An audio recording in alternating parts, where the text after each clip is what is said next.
Your book invites that process so beautifully. I love the meditations in it too. Like I Oh, found thank you. the one imagining the part of ourself who's liberated and excited, and then in the other hand, imagining the part that's the people pleaser, the da da da da. Da.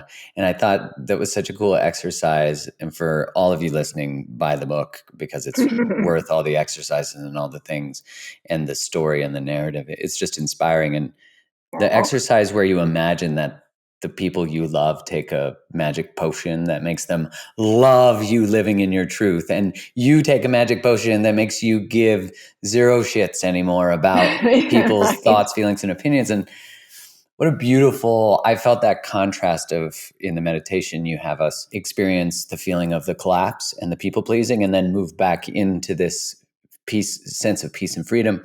And it really gave me the somatic experience of what you were speaking of, which I know is the intention of the meditation. So well done, because it completely Thank you. worked. If anybody out there is a quick version you can do right now is just Yeah. write yourself a letter that you wish you would get from the person whose approval you want most, and write it like, go for it. Be so absolutely out there emotionally, like just say, I love you. I want you to prosper, everything you wish you could hear. And then go up to the top of that letter, scratch out their name and put your own in there, because that's who needs to give you that speech. It's so powerful. It's interesting that we are all generally, because we're taught that authority lives outside of us, and that's sort of the patriarchal structure of religion, our society, all the things, that we live our lives and our relationships constantly seeking permission to actually be ourselves. Right. I love the fact that there's so much social change and so much chaos right now. I know it's hard.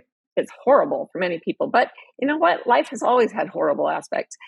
And right now, you really are freer, maybe than ever before, to say, I'm not going to live according to patriarchal or hierarchical socioeconomic systems. I don't like this. There was no such thing as a job 200 years ago. For 100,000 years, humans existed without one. Why do I need this? I love the quiet quitting that's going on, where people just aren't going back to the office after the pandemic because they realized it doesn't have to work that way. It Right. doesn't have to be that way. So by being stuck between two very different cultures, and then studying Asian cultures as well, that was a huge part of my own awakening. This way of pursuing one's own liberation that did not have dogma, that did not have popes or prophets or whatever. It was just somebody saying, go inside, as Lao Tzu says in the Tao Te Ching.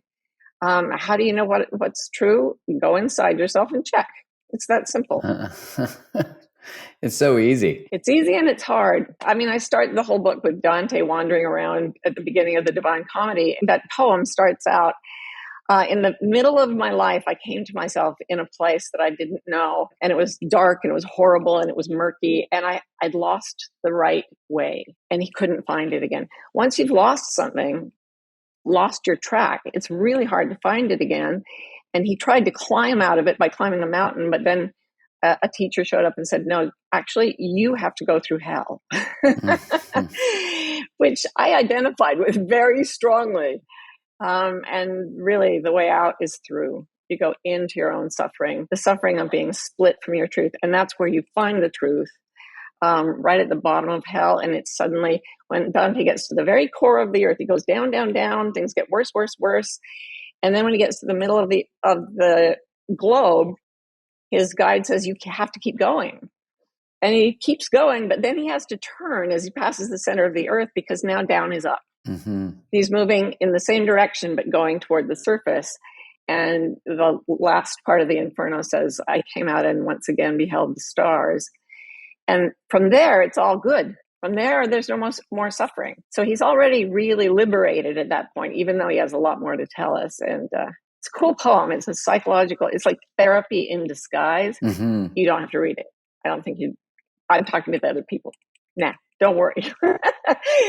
Just like get the general gist of it and it'll be wonderful. Yeah, in the book, you walk through each different part of it as you teach a different lesson. And, I've often thought, because of my own life experience, that we're usually sort of one or two giant decisions away from rejoining ourselves. So do you have one right now? Like, are you in your I truth, or was is there a in one. decision? I'm feeling aligned now because I read your book and that called me out. And then Oh, I didn't have a choice because once I have awareness of a split, I felt the split before I was aware of the split because the split just yep. kept getting fed. Yeah, that's typical. Yeah. And then in reading your book, which was, as you say in the book, when you make a declaration or have an awareness, a teacher arrives. And your book was really, I was laughing in that moment because your book had arrived when I had asked the question. Oh, Yeah. A really good friend of mine, Kristen Hallett, sent it to me. And because I'd been speaking more publicly about the feeling of being split, that, in the last 3 years, I've felt that there hasn't been a lot of dialogue or discourse about what's going on in the world. And we're not allowed to criticize or question things. And I used to be a pharmaceutical rep for 14 years. Like, I study human behavior, and I saw this sort of perfect marriage of these two avenues of perception that I just wanted to explore subjects. But then I found people, their reactivity saying, don't ask these questions, don't do these things, you're a bad person. I felt all the things that have fueled my liberation previously were happening again. And I had to choose either abandon myself and maintain the perception of belonging, or choose myself and belong to me. absolutely. And that, what you just described, a pattern of behavior that takes you away from yourself, that gets socialized into you. Every baby is born in total integrity. Mm-hmm. And the only reason we would ever leave our integrity, which is a painful experience, is that we're taught to. Sometimes we have a big trauma, like fall off a boat or something like that's not human caused. But most of the time, we split from ourselves because of the cultural pressures in our family and our community. So it's like nature on one side, culture on the other. And because we're so dependent as babies, what happens when people try to push us away from our nature and go with culture is that we sell out hard. Yeah. We go straight for the culture to survive. It's an innocent mistake. Everybody seems to know things. And then you get to be a grown up and go, oh my gosh, nobody knows anything. What Right. do I do now? I'm going to have to find my integrity again. And I left it when I was 3 months old. So yeah, it's a perfectly innocent mistake, and people lose their integrity because they're trying to be good much more often than because they're bad. I love what you said about the awareness of the split came before, like the pain of the split came before the mental acknowledgement of it, because that's what it feels like. There's a list.